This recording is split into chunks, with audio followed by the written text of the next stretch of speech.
Aguilar, justamente, que en el diario Perfil ya está publicado una columna, una especie de ensayo que hizo el ex senador nacional, ex diputado provincial, ex ministro de Economía de Jorge Capitanich en su momento, Eduardo Aguilar, y que está publicado, decíamos, en el diario Perfil, ¿qué futuro para el peronismo?, en donde también habla el licenciado Aguilar, el licenciado en Economía, despliega también un aspecto económico, hablando del desarrollo del país, plantea que hace más de 10 años que nuestro país no crece en cuanto a su actividad económica, y esto repercute en la economía actual. Eduardo, buen día, gracias por la deferencia de atendernos.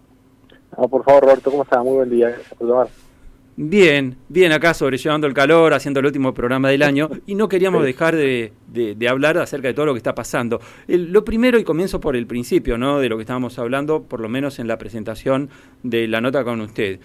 ¿Tiene alguna opinión respecto a esto de la aplicación a partir de ahora, ¿no?, ya del decreto de necesidad de urgencia, a partir de esta ley ómnibus mandado al Congreso? Porque repasamos lo que decían algunos constitucionalistas, como Eduardo Barcesat, nos decía la semana pasada acá en este programa, también lo dijo Gil Lavedra en medios nacionales, Daniel Sapsay también ha sido muy crítico, diciendo, bueno, con todo esto cerremos el Congreso y ya está.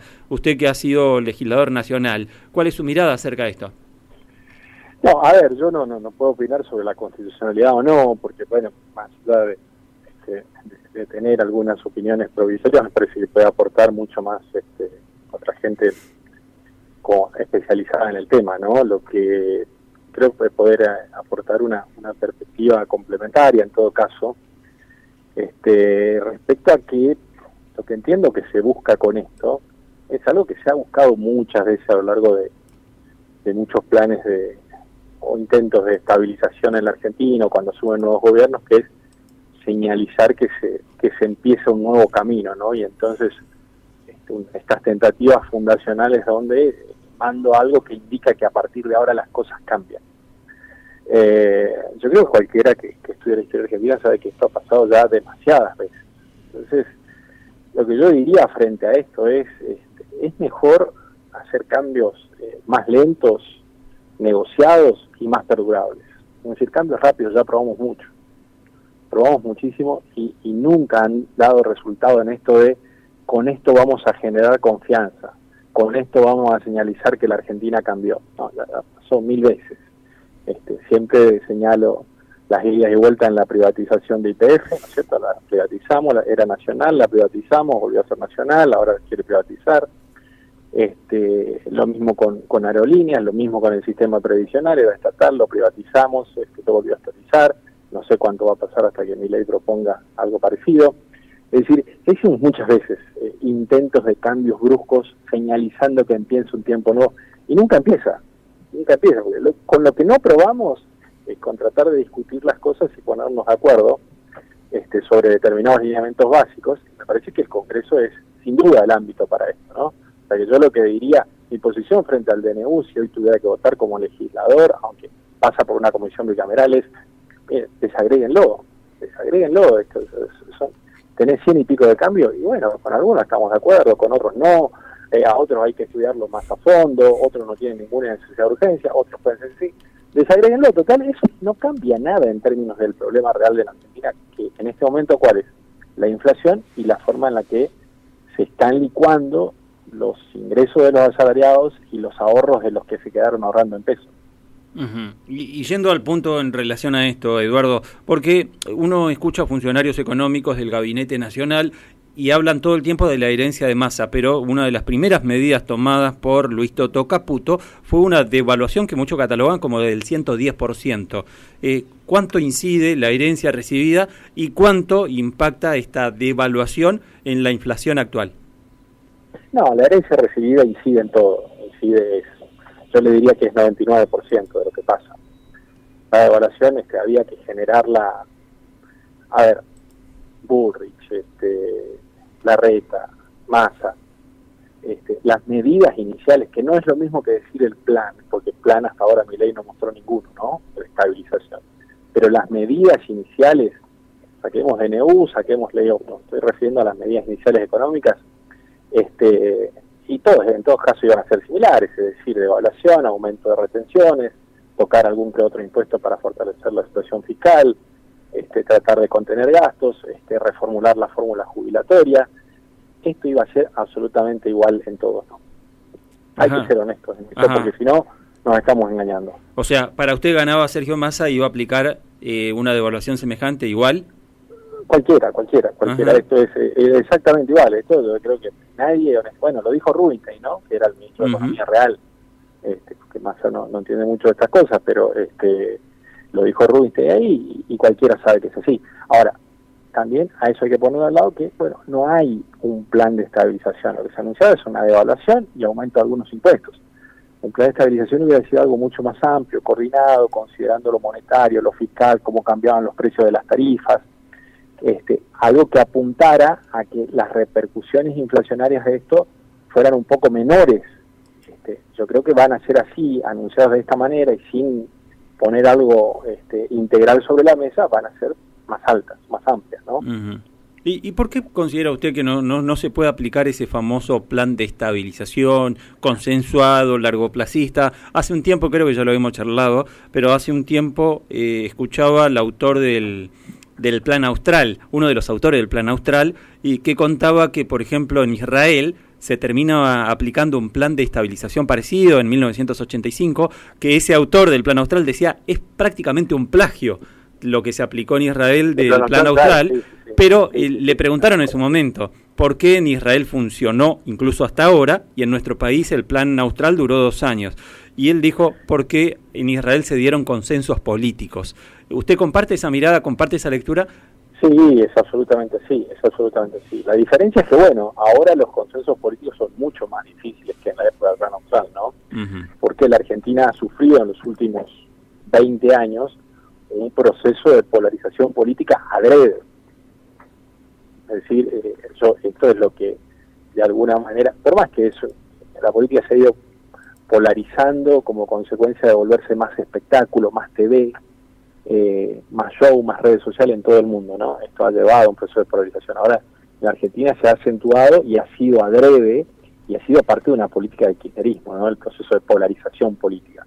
Esto lo planteó claramente Néstor Kirchner en su momento. Bueno, tenemos que constituir un polo y el otro polo tiene que ser la derecha y va a ser Macri y nos vamos a dedicar a confrontar ahí. Y esto se ha acentuado a niveles extremos, por lo cual es difícil sentarse a conversar hoy, aunque es muy necesario y hay que reconstruir estos puntos, pero se supone que el liderazgo político, en lugar de polarizar, tiene que buscar acercar posiciones. Lo que hemos tenido en los últimos años ha sido todo lo contrario. Después cayó en lo mismo Macri, ¿cierto? Para no decir que de un lado o del otro, ¿no? Cayó en lo mismo Macri en la misma trampa de polarización. Claro, bueno, y parece que Javier Milei sigue la misma línea, ¿no? Habla de los argentinos del bien, infiriendo que los que no lo siguen son los argentinos del mal, ¿no? Es la misma polarización que antes, ¿no? Pero también es el liderazgo disruptivo, donde los cambios abruptos, ¿no es cierto? Queriendo señalizar nuevas etapas, qué sé yo. Yo creo que cualquier argentino y cualquier inversor es súper escéptico respecto a esto. A ver, me parece que se engañan siempre los técnicos liberales muy relacionados a los mercados financieros, creyendo que tienen muchas relaciones con sus amigos en bancos, en fondos de inversión, ¿no es cierto? Diciendo, bueno, den tales señales y, no sé, voy a comprar más bonos argentinos. Eso no le cambia la vida a nadie. Si lo que usted necesita son inversiones reales, incorporación de tecnología, aumento de productividad, nuevas máquinas, nuevos tornos. Eso es lo que genera trabajo de mayor calidad a lo largo del tiempo, ¿no? Burbujas iniciales asociadas a que puedo traer los dólares durante un tiempo y sé que no me los van a meter en un cepo o no me los van a pretender expropiar o meter en un plabones, bueno, ya tuvimos muchas, ¿no? Ajá. ¿Y cómo considera Eduardo que va a terminar esta historia, estas medidas, no este plan de estabilización, como usted dijo, sino estas medidas tomadas por Luis Toto Caputo? Muchos advierten que si no hay una recuperación del salario, esta situación no va a terminar muy bien. Y de hecho citábamos lo que decía, por ejemplo, Roberto Kachanowski, que es un economista liberal, y que dijo que esto es peor que el Rodrigazo. ¿Cuál es su lectura acerca de esto? Sí, yo ahí tengo... la verdad es que un dilema y no termino de saber exactamente por cuál de los lados inclinarme o a qué lado inclinarme, ¿no es cierto? Yo creo que acá hay dos opciones. Una es que efectivamente el gobierno esté, la primera, digamos, sería que el gobierno esté en este desorden reformista, ¿no? Donde devalúa, aumento de impuestos, retenciones, se manda un decreto, mañana 160 de regulaciones, después una ley ómnibus que al mismo tiempo cambia el sistema electoral, intenta cambiar aspectos del sistema educativo, etcétera, etcétera, etcétera, ¿no es cierto? Cuando la prioridad es estabilizar. Sí, puede ser que estén en este desorden monumental, ¿no es cierto? Mandando 1.500 señales al mismo tiempo que no tienen que ver con la prioridad de estabilizar. Esta es una opción.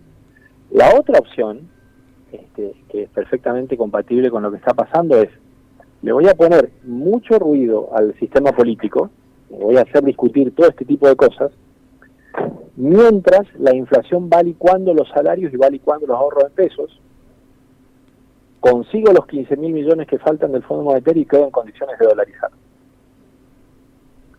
Es factible que también esté. Esta es una segunda opción. Y mientras tanto los tengo discutiendo que en vez de listas sábanas va a haber circunscripciones uninominales. Pero los salarios se están licuando de una manera impresionante, las jubilaciones también, todo el gasto público se está licuando de una manera impresionante. El presidente dijo la otra vez en una entrevista que es factible que consigan los 15.000 millones adicionales que faltan del Fondo Monetario, del préstamo de Macri en su momento. Entonces ahí quedaría muy cerca de dolarizar. El problema es que eso sería una dolarización a un salario promedio de $300 en la Argentina. Claro. Congelar la foto social de este momento. Yo no sé si quieren hacer esto o si simplemente están en una situación de gran desorden. La verdad es que no tengo una... y creo que nadie lo sabe. Bueno, ellos seguramente lo saben, pero no creo que nadie de afuera lo sabe efectivamente cuál es el camino que están recorriendo, ¿no? Claro, y es difícil, ¿no?, también pronosticar, supongo, ¿no, Eduardo? ¿Cómo puede llegar a terminar esta historia con semejante licuación de los salarios? Porque no era que veníamos de una fiesta, como dicen gente del gobierno nacional, porque ya veníamos con una licuación durante la gestión de Sergio Massa, otro tanto también con Mauricio Macri, y ahora una licuación todavía más importante de los salarios. Y muchos contrastaban con la etapa del Rodrigazo, y decían, mirá que en el Rodrigazo había o hubo una licuación de salarios, pero se venía de una base más alta. En cambio ahora veníamos de una base muy baja, ¿no? Y usted venía en el 74 de 4% de pobreza, 4%. El 4%. Fue en el 75, en el 74 la última medición de pobreza es del 4%, ¿no? O sea que imagínense de lo que estamos hablando, ¿no? No, efectivamente, eso puede pasar. Obviamente que la economía tiene elementos de rebote. Si en algún momento quedás con salarios muy bajos, eso te posiciona para exportar mejor, te posiciona para sustituir importaciones mejor, ¿no es cierto?, en términos de dólares.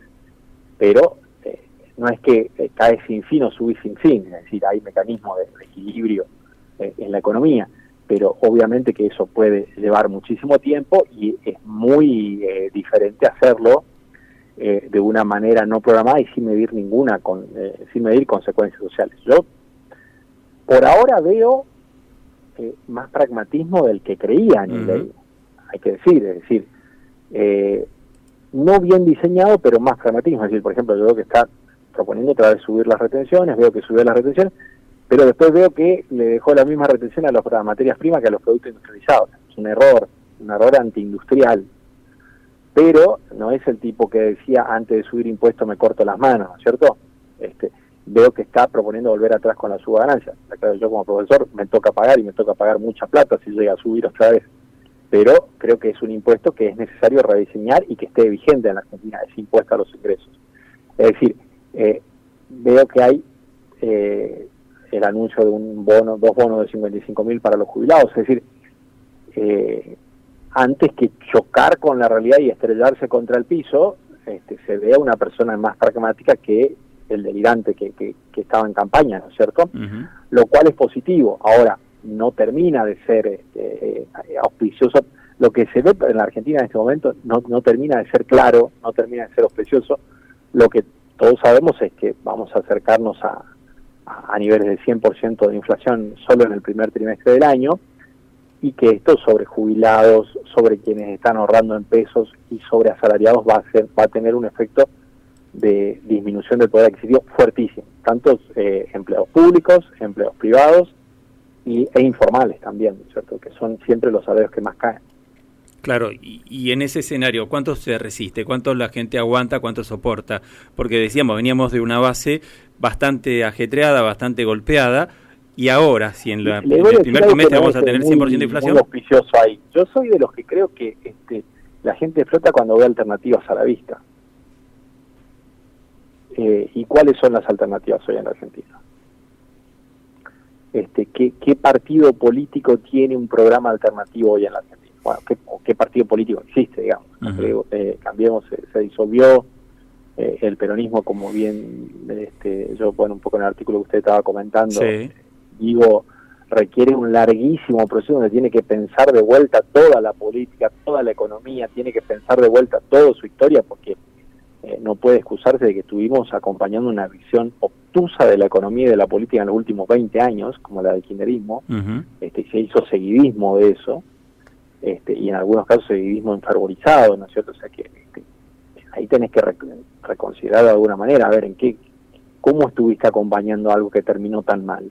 Entonces tenés que pensar de vuelta. Entonces tampoco el peronismo en este momento tiene una opción para ofrecer como partido, ¿no es cierto? Entonces yo no creo que el aguante puede ser largo porque no veo opciones enfrente en la Argentina. Sí, sabe que durante la semana escuchaba una nota que le preguntaban algo parecido a Andrés Malamud, y el reconocido politólogo que... Sí, claro. Y él afirmaba que en realidad la gente tiene ahora una mecha corta en cuanto al aguante. Decía, no tiene demasiada tolerancia la gente en general. En cuanto a que le aguantó poco a Alberto Fernández, le aguantó poco a Mauricio Macri, y ahora, en la circunstancia actual, en donde mucha gente se estipula que votó para que resuelva la herencia recibida, y dice, tal vez haya poca tolerancia también para con Javier Milei, y a lo mejor ya repercute seguramente en las elecciones de medio término.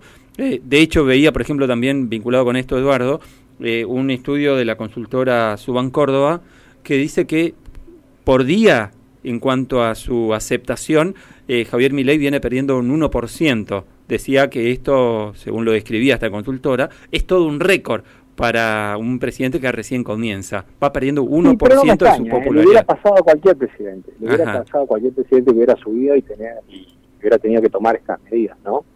Ahora, ¿cuál es mi reflexión frente a esto que usted me señala? Uh-huh. Alberto Fernández se lo dejó de bancar relativamente rápido después que terminó la pandemia. Claro. Pero no se fue. No hubo plan económico alternativo. ¿Por qué? Porque nadie tenía una solución mejor.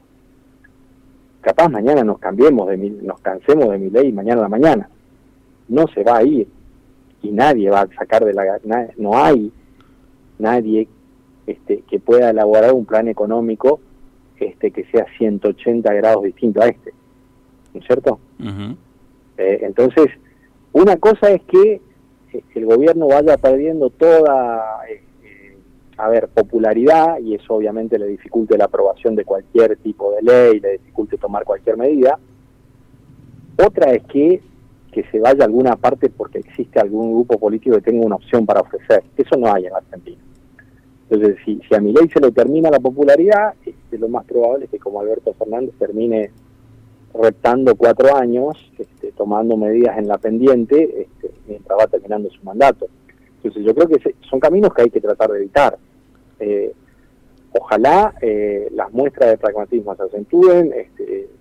Veo bien que, ahora hay una ley, no sé cuál es la idea de ley de ómnibus, esa ley hay que desagregarla como en 200 pedazos, ¿cierto? Pero se mande la ley al Parlamento, se discuta, se evite la tentación descabellada que nadie apoya en el mundo, salvo un grupo muy reducido en torno al presidente, de dolarización, y se generen los consensos para un programa de estabilización que no va a ser fácil, pero que en todo caso va a ser menos duro que tener inflación como la que tenemos sin plan todavía, porque hasta ahora lo único que hubo es devaluación, ¿cierto? Devaluación y aumento de algunos impuestos. Es decir, el anuncio de que vía recaudación, corte de gasto público, yo no he visto ninguno.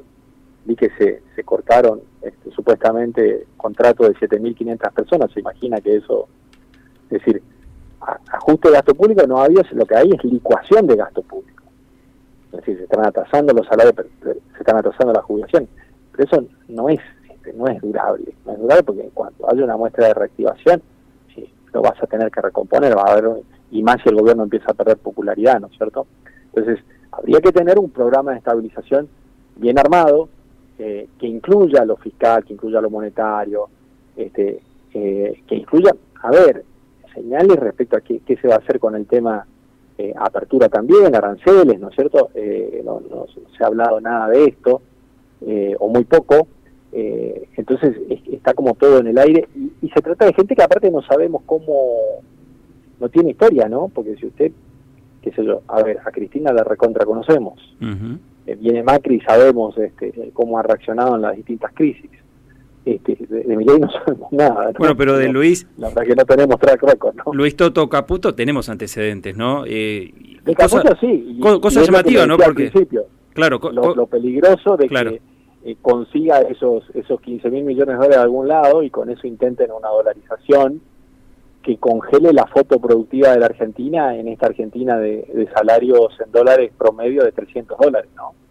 Eso hoy que más o menos el salario privado promedio es 300.000 pesos en Argentina, esos son $300. Es bajísimo, claro. Es bajísimo. Eduardo, ¿usted considera que Javier Milei sabe de economía? Porque hay muchos que cuestionan, inclusive, que no es un gran economista Javier Milei. ¿Usted considera que sabe? Me es difícil responderlo. ¿Cuál es la imagen que a mí me da? Pero yo, no es un tipo con el que yo haya hablado, con el que yo haya trabajado, con la mayor parte de los economistas del país, la verdad es que he interactuado en seminarios, en conferencias. No es el caso con Milei, ¿no es cierto? La imagen que da desde la prensa es alguien que se fanatizó con un mensaje en la economía, con una parte del mensaje de toda la economía, ¿no? Con la parte más liberal, la economía ya es bastante liberal, tiene una tendencia bastante liberal predominante, no que sea para todas sus ramas liberales, pero tiene una tendencia predominantemente liberal. Ahora hay una parte más liberal todavía, ¿no es cierto? Una forma más liberal de entenderla. Milei me da la sensación de ser una persona que aprendió eso y se fanatizó con eso. Si sabe más que eso, la verdad es que no sé, no podría yo... Claro, que no le preguntaba a Eduardo, porque durante la semana en una entrevista que le hicieron en un medio nacional, Javier Milei, con Mirta Legrand en realidad el domingo pasado, él contaba que el salario promedio en la época de la convertibilidad, en la época de Menem sobre todo, era de 1.800 pesos, o sea, $1.800. Entonces, sí, me parecía muy dudoso eso. Entré a googlear y todos coincidían, varios estudios que se hicieron, que en realidad el salario promedio era de 600 pesos, $600 sería, y que el mínimo vital y móvil de ese entonces eran 200.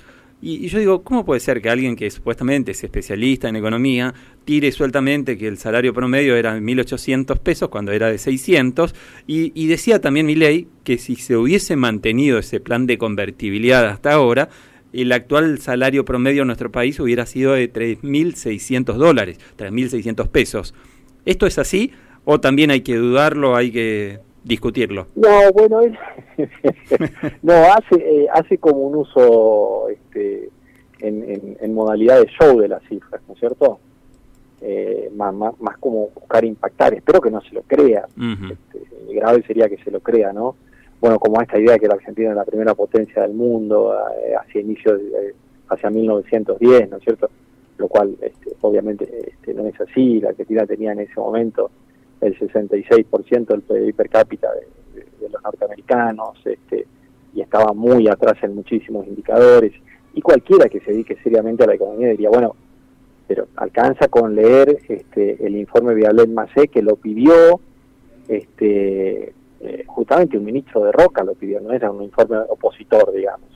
Se salía a ver cómo viven los trabajadores en la Argentina. Bueno, Vialet-Macé escribió el informe. La verdad es que hay situaciones de esclavitud en la Argentina, no hay derechos sociales válidos, está a la vista, ¿no? Cualquiera lo puede consultar en internet, o sea que... Pero bueno, es preocupante esto del presidente en la modalidad de show en la que utiliza algunas cifras, ¿no es cierto? La convertibilidad, aparte, no era sostenida porque vos podés tener el tipo de cambio fijo a otra economía si tu productividad evoluciona al ritmo de la otra economía. Pero bueno, no es el caso nuestra con los Estados Unidos. Justamente porque tiene un proceso de innovación tecnológica altísimo y porque tiene una escala, porque producen para 300 millones de personas de alto consumo, más exportaciones a todo el mundo, también altísimas. Son los problemas son las cosas que Argentina no tiene, ¿cierto? Claro. Entonces, esa cosa era muy difícil de sostener, más después de la devaluación de Brasil. Creo que el 99% de los economistas que usted le consulta le van a decir lo mismo. Pero bueno, es una alternativa. Estamos en una situación muy difícil de predecir. No sabemos a dónde va esto, no sabemos cómo reacciona esta gente, y no sabemos, como le decía antes, si hay un intento de un gran desorden, donde ponga a discusión a todo al mismo tiempo, ¿no? Todas estas regulaciones, cambio del sistema electoral, aumento de retenciones, etcétera, etcétera, de regulaciones, pongo a discusión todo porque quiero señalizar que empezó algo nuevo, o si estoy poniéndole mucho humo al sistema porque mientras licúo los salarios, licúo el gasto público, y eso me permite después dolarizar, consiguiendo 15.000 o 20.000 millones de dólares extra prestados, ¿no? Que es el rol que debería tener Caputo ahí, porque de economía no tenemos mucha noticia de sus ideas, ¿no? Sí de su expertise en el mundo financiero. Claro, y en cuanto a esto, Eduardo, supongamos que se vaya por el camino de la dolarización. Caemos en una trampa sin retorno, ya no hay salida. ¿Nos va a pasar lo que le terminó pasando a Ecuador? Es muy difícil después salir porque podés empezar, si el gasto público se desborda, a emitir bonos públicos provinciales otra vez, ¿no es cierto? Pero es muy caótico, efectivamente es muy caótico, y ante cualquiera de las opciones tenés que ir a una confiscación otra vez de todos los depósitos en dólares, que acentuaría la fuga de la Argentina. Es decir, creo que es el último camino que casi cualquier economista, bueno, de hecho, antes de la elección, usted recuerda que cerca de 100 economistas de todo el mundo, incluido la Argentina también, firmaron una nota desaconsejando el camino de la dolarización para una economía como la Argentina, ¿no? Uh-huh. Creo que es el último camino que cualquier economista tomaría, efectivamente, de la dolarización, por lo caótico que sería su entrada, que sería acentuar la caída del salario y de jubilaciones y la licuación de los ahorros en pesos, y por lo caótico puede ser su funcionamiento y su eventual salida, porque aparte, a ver, no nos engañemos con las cuestiones monetarias, digamos, así como no es verdad que emitiendo más dinero vos tengas más poder adquisitivo, crezcas más, tampoco es verdad que vayas a solucionar las cosas cambiando de moneda. La verdad es que la economía siempre pasan por el sector productivo, ¿no? Hay que ahorrar, hay que invertir, hay que incorporar conocimiento, hay que tratar de copiar tecnología, después hay que tratar de desarrollarla por uno mismo, hay que incorporarlo a la producción o a la elaboración de las materias primas que uno produce. Son los caminos largos, no hay recetas mágicas por fuera de eso. Lo lamentable es que creo que el radicalismo tendrá que hacer su autocrítica, yo siempre lo miro del lado del peronismo, ¿no? Pero que el peronismo mismo haya extraviado estas ideas básicas durante tanto tiempo, como consecuencia de lo cual hoy llegamos a manos de este liberalismo extremo, y podemos decir poco porque cuando decimos algo te dicen, che, pero ¿y en los últimos 20 años qué hiciste? Claro, ese es el problema, ¿no? Sí, es una situación compleja. Ahora, en ese marco tan difícil, tan complejo como decíamos, ¿es inviable un nuevo plan austral o ya hay que descartarlo? Un plan de estabilidad en serio, pensado, porque muchos decían, cuando lo escuchaba al creador o uno de los creadores del plan austral, decían, nosotros trabajamos como 2 o 3 años antes para llevar adelante este plan austral. ¿Se piensa en el largo plazo trabajar, decir, bueno, vamos a hacer un plan serio, largoplacista, con consensos? ¿Es inviable eso en nuestro país actualmente?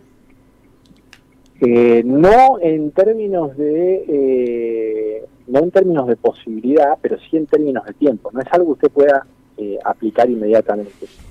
Cuando se aplicó el plan austral, se tuvo 6 meses trabajando en secreto el plan austral, y lo que se aprovechó en esos 6 meses fue para alinear el precio de la energía, alinear el precio de la nafta, alinear los salarios de tal manera que no quedara muy desfasado del resto, ¿no? En este momento, el gran problema que tenemos para eso es que todavía las tarifas están súper atrasadas. Entonces usted no puede empezar un plan de estabilización si mañana si está pagando 30% de lo que cuesta generar la energía. Porque cuando tenga que actualizar el precio de la energía, y murió su plan de estabilización. O sea, lo primero que tiene que tener es los precios relativos de las tarifas, los salarios, el dólar, relativamente alineados. Entonces usted dice, estabilizo en este esquema de precios, en este sendero de precios. Ahora tiene precios muy desalineados, es decir, los salarios están muy bajos y las tarifas están muy atrasadas y hay precios de los bienes que están muy altos, ¿no? Entonces todos los precios están desacomodados en la Argentina, entonces usted no puede estabilizar en esta situación. Debería hacer un trabajo previo, y ese trabajo previo no es gracioso, es un jarabe amargo, ¿no? Que tiene que ver sobre todo con la actualización de las tarifas públicas, que irresponsablemente se dejaron atrasar durante prácticamente 20 años, y bueno, llegan a que en este momento, estemos cerca de los 20.000 millones de dólares que estamos pagando en subsidios a las tarifas públicas, pero los pagamos con inflación, y estemos pagando menos del 30% del costo de generar energía, que en el AMBA se esté pagando menos del 20% del costo del boleto de colectivo. Todo esto está muy desalineado e impide que usted pueda repentinamente tener un plan de estabilización. Tiene que hacer mucho para acomodar al paciente todavía, ¿no? Claro, lo escuchaba en un argumento muy similar en lo que está describiendo Eduardo. Estamos hablando con Eduardo Aguilar, ex ministro de Economía del gobierno provincial durante la primera etapa de Jorge Capitanich, ex diputado provincial, fue presidente de la Cámara, fue senador nacional, presidió la Cámara en el Senado, la Comisión de Economía, en el Senado Nacional. Y Eduardo, en cuanto a esto, yo lo escuchaba un argumento bastante similar con el economista también, Emanuel Álvarez Agis, que él decía que es necesario un plan de estabilización en donde se deben mezclar algunas recetas ortodoxas con heterodoxas. Y en cuanto a esto, uno dice, la gestión de Javier Milei es bien del palo ortodoxo, difícilmente vaya a aplicar algunas recetas heterodoxas. Claramente. Y esto tiene que ver con coordinación de precios. Mucha de la remarcación de precios que hay en estos momentos es remarcación preventiva. Tanto si va a un kiosco como si va a un supermercado medio o incluso grande, porque la lista de precios le vienen de más arriba, ¿no? Es decir, es remarcación de precios porque el propietario, el dueño del supermercado, del kiosco, lo que usted quiera, no sabe a cuánto va a venir. Entonces el tipo dice, para no perder mi capital, yo lo pongo alto, y si vendo poco, vendo poco, en todo caso pierdo el costo de mantenimiento de la mercadería en depósito, en stock, pero no me descapitalizo, ¿no es cierto?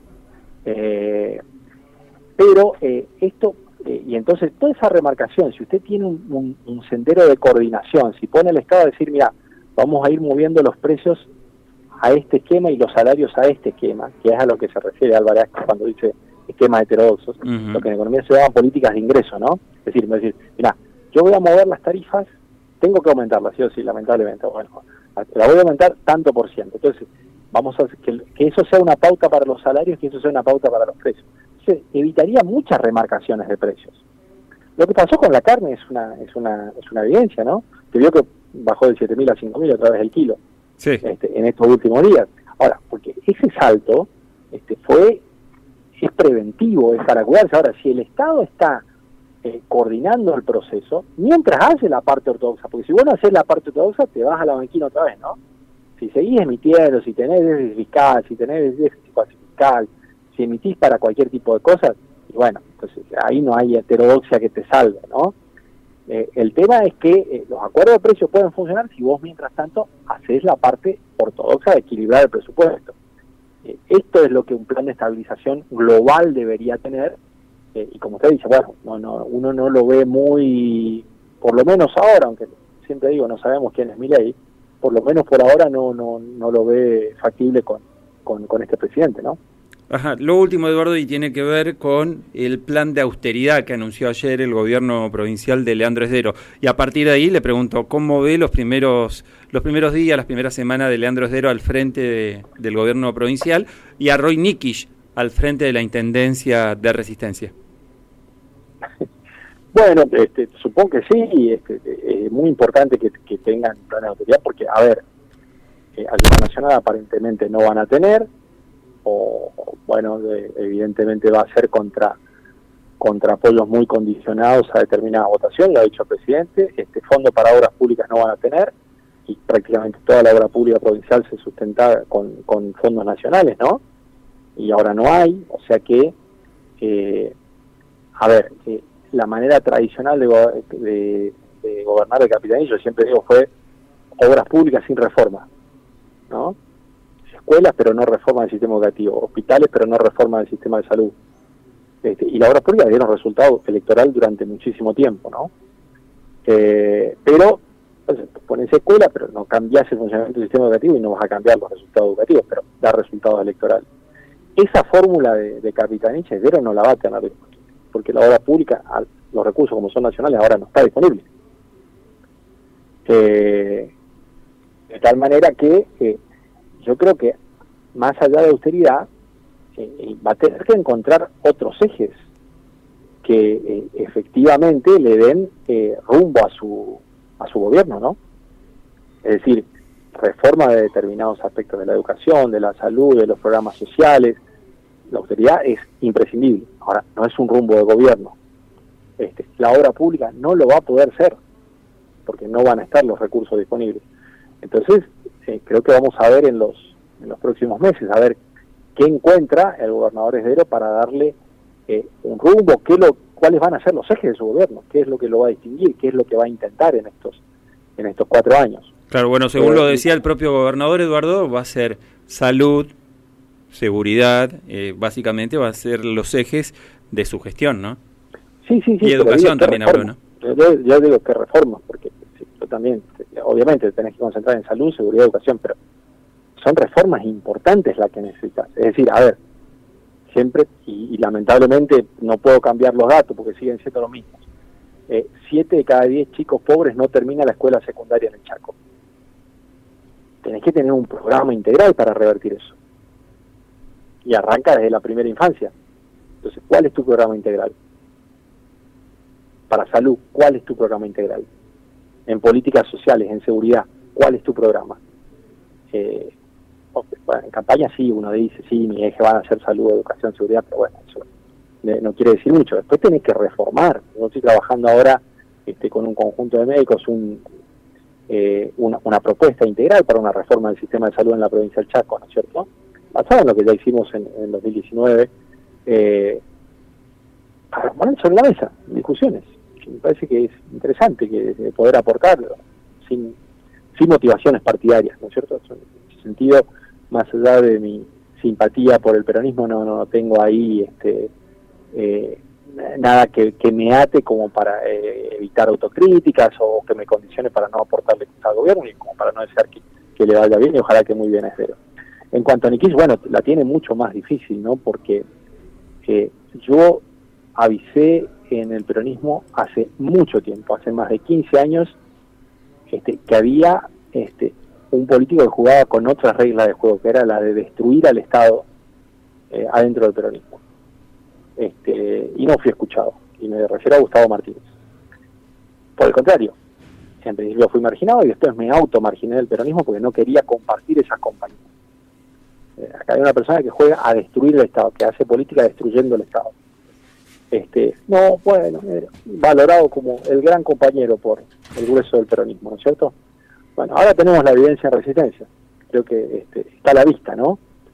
Está a la vista lo que se ha generado. Está en las calles, está en las cuentas municipales, o sea que Nikish la va a tener muy difícil y ojalá me sorprenda, pero bueno, yo no ¿cómo lo veo a Nikish? Lo veo como un político módico, ¿no? Más como un administrador que como un transformador. Escuché su conferencia diciendo, mire, no tengo ni para barrer, voy a tratar de ir barriendo, voy a tratar de ir limpiando, que nadie me pida otra cosa. Bueno, ojalá lo logre hacer. Yo creo que habría que tener un programa más global, más integral por Resistencia, y que no, aún sin tener plata, hay muchas cosas que se pueden hacer. Pero no recuerdo que Nikish teniendo plata, Nikish fue el gobernador que más plata tuvo en la historia de la provincia del Chaco. Vaya dato interesante. Bueno, era la etapa de crecimiento económico a tasas chinas, ¿no? Sin inflación. Y sin inflación. Coincidió con la etapa de... Claro, a Miguel le llovía coparticipación y él no tenía que pagar deudas partidarias llegando al gobierno, porque había llegado después de 8 años de Rosa, digamos. Gran parte de la contención que hacen los partidos políticos vía empleo público ya lo había hecho Rosas. Y en esa situación de extrema holgura, digamos, yo creo que a cualquiera le gustaría ser gobernador en esas circunstancias, ¿no? Yo no recuerdo ninguna transformación hecha por mi club en esa situación. Ojalá que ahora la necesidad le agudice el ingenio, o que pida ideas. No solo yo, algunos otros también han volcado ideas, casi sobre todos los aspectos de residencia que se pueden tratar de encarar sin plata. Yo hoy leí con felicidad, la verdad, en el diario, que van a adoptar parte del esquema de transporte que propuse hace 10 años, ¿no es cierto?, de modificación del transporte público en el centro de Resistencia, que es importante porque eso cambia el transporte privado. Si sabes aplicar bien, cambia el transporte público, cambia el transporte privado, cambian los accidentes de tránsito, cambia la aglomeración, la contaminación, bueno, muchísimas cosas. Vi hoy que lo van a adoptar, que lo anunciaron ayer y lo van a adoptar en el futuro. Las ideas están a disposición, hay muchísimas ideas a disposición, y gratuitamente, obviamente, pero bueno, espero que esté en el ánimo de Niquís, al que yo realmente veo en principio más como un administrador, no como alguien que transforme cosas, ¿no? ¿Trabajaría, Eduardo, si surge la propuesta, tanto con el gobierno de Leandro Esdero como con el gobierno de Roy Niquís? Si le piden alguna colaboración, incluso que ocupe algún cargo, ¿trabajaría? Cargos públicos, estoy totalmente retirado de todo tipo de cargos públicos. No tengo intención de volver a ocupar cargos públicos, pero bueno, no he tenido oportunidad de charlar con Roy porque no se ha dado nunca, nunca nos encontramos ni personalmente ni nada, o sea, más que en actos protocolares y algún que otro saludo, digamos, nunca. Con Leandro sí, y le he manifestado, mirá, estoy absolutamente a disposición, invité a comer un asado, yo llevo el vino, y te asesoro o te doy idea o al menos te doy mi perspectiva sobre lo que quieran. No quiero recursos ni quiero cargos públicos, digamos.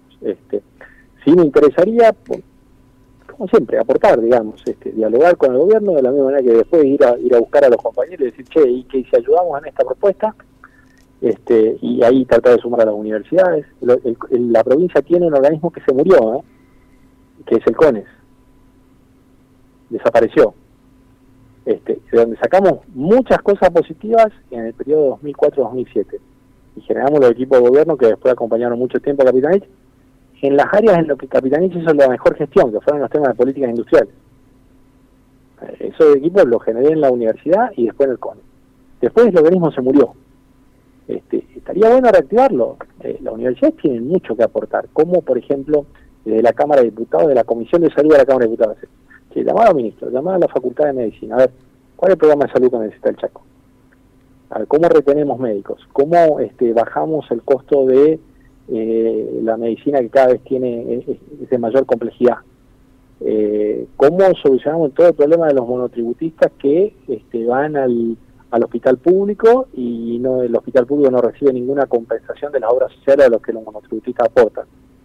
Es decir, hay muchísimas cosas que se pueden trabajar. A mí me gustaría hacerlo pero no cargo efectivamente no, porque no digamos, creo que ya pasé por muchos, creo que puedo aportar mucho más desde afuera, sin aspiraciones partidarias, ¿no? Cuando vos estás en política, todo el mundo ve que estás queriendo escalar al próximo lugar, genera muchos celos, genera muchos resentimientos, genera que mucha gente se prevenga de las propuestas que haces ya porque no se sabe si te está beneficiando o no, y si con eso le vas a sacar ventaja en la carrera por llegar a algún cargo más alto. Entonces ya, mi aporte ahí creo que está hecho, y lo que creo que puedo aportar es en otro plano, en el sentido de que creo que gente de casi todos los partidos me respeta, y yo tengo trabajos hechos sobre temas productivos, sobre temas educativos, sobre temas de salud, sobre temas de políticas sociales. Creo que puedo aportar ahí una mirada, ¿no? Soluciones no digo porque sería presuntuoso, pero al menos una mirada que ayude a mejorar.